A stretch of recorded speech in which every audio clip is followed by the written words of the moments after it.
Salutations! This is Really Old News, the channel that brings you the news you're not really dying to know, yet known to those already dead. Today's episode features an awful highway robbery, a frightful kidnapping attempt, the origin of the sandwich, and an excellent pancake recipe. This episode is brought to you by Dr. Sage's Catarrh Remedy. Don't be humbugged with the foolish idea that catarrh cannot be cured. The proprietors of Dr. Sage's Catarrh Remedy will pay a $500 reward for a case of nasal catarrh, no matter how bad or how long-standing, which they cannot cure. Reddy Williams and James Manley had some sort of difficulty on the streets of Bel Air about midnight one night last week, when Reddy brought his pistol into requisition and gave Manley a close call. Complaint was made to the mayor, and Williams was arrested on a charge of shooting with intent to kill, and recognized to appear in the sum of $500. On Tuesday, the case was settled by the complaint being withdrawn and the defendant allowed to plead guilty to assault and battery. The post office at Barnesville was burglarized one night last week. The safe was blown open, $103 in money taken, and stamps damaged by the explosion. Gus Broadhamel was assaulted by highwaymen at Topeka, Kansas, robbed and frightfully beaten. Although his injuries are pronounced dangerous, Broadhamel refused to break his wedding engagement for the day and was married.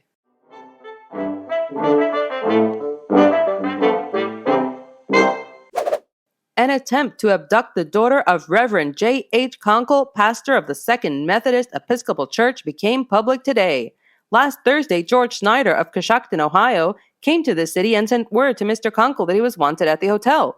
He responded to the message, and young Snyder then drove to the house, and having been a classmate of Miss Conkle at Coshocton, and being well acquainted with her, at once got her consent to take a buggy ride. He drove to Tallmadge, Cuyahoga Falls, and then toward Ravenna. Miss Conkle, seeing that she was being deceived, protested against going further and asked to be taken home.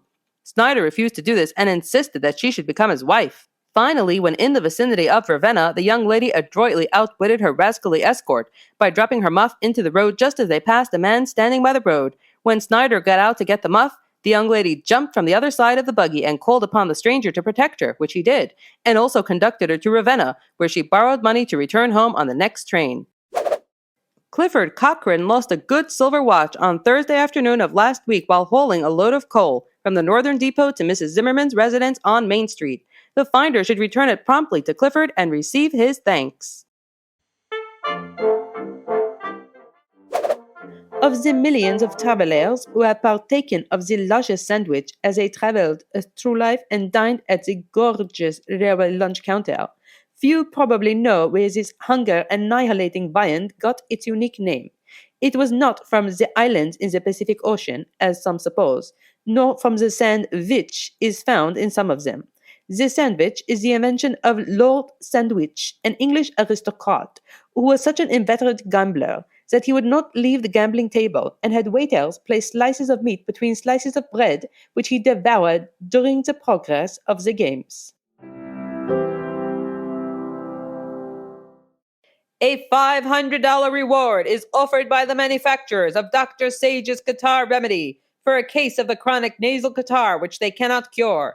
Symptoms of catarrh can include dull, heavy headache, obstruction of the nasal passages, discharges falling from the head into the throat, sometimes profuse, watery and acrid, at others thick, tenacious, mucus, purulent, bloody and putrid. The eyes are weak, watery and inflamed. There is ringing in the ears, deafness, hacking or coughing to clear the throat, expectoration of offensive matter, together with scabs from ulcers. The voice is changed and has a nasal twang. The breath is offensive. Smell and taste are impaired. There is a sensation of dizziness with mental depression, a hacking cough, and general debility. Only a few of the above-named symptoms are likely to be present in any one case. Thousands of cases annually, without manifesting half of the above symptoms, result in consumption and end in the grave. No disease is so common, more deceptive and dangerous, or less understood by physicians. By its mild, soothing, and healing properties, Dr. Sage's Catarrh Remedy cures the worst cases of catarrh, cold in the head, coryza, and catarrhal headache. Sold by druggists everywhere for 50 cents.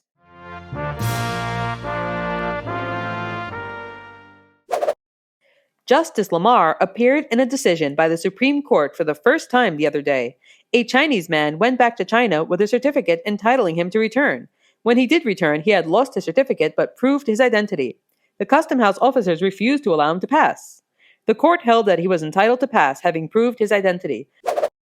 During the trial of the tally sheet forgers at Columbus last week, Esquire Matt Martin testified that one Ike Hill offered him $3,000 if he would so doctor the returns as to give the Democrats the control of the legislature.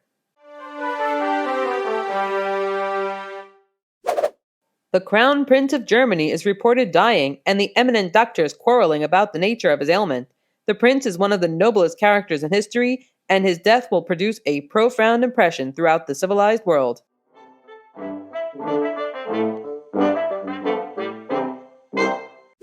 On cold winter mornings, pancakes of all kinds hold an important place at the breakfast table. The cherished buckwheat cake, most prominent of all, from Thanksgiving Day until early spring, is seldom absent from the morning meal in the genuine American household. When properly made, this is the most delicious of all the griddle cakes, but it has been against it, when made from yeast or risen overnight, that it was difficult to make light and sweet, and that disagreeable effects frequently follow its eating.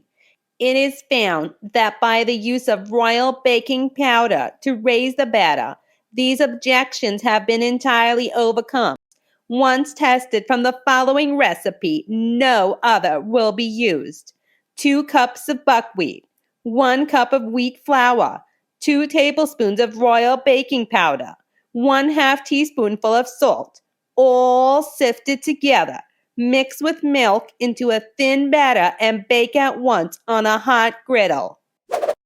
Mr. David Dudley Field has performed a useful and most patriotic service in his appeal to the Territorial Committee of the House of Representatives to give sensible and euphonious names to the new states. This is an old idea of Mr. Field's, and we are glad to see it presented in his most effective manner on this occasion. It is discreditable to the good taste and intellectual perspicacity of the American people that such a name as New Mexico or Washington or South or North Dakota should be thought of for a state of the Union. The South part should be Dakota and the North part Pembina, both melodious names belonging of old to that country. And that concludes today's episode. Thanks for joining us today. If you'd like to stay updated on really old news, do consider this your reminder to subscribe. Farewell.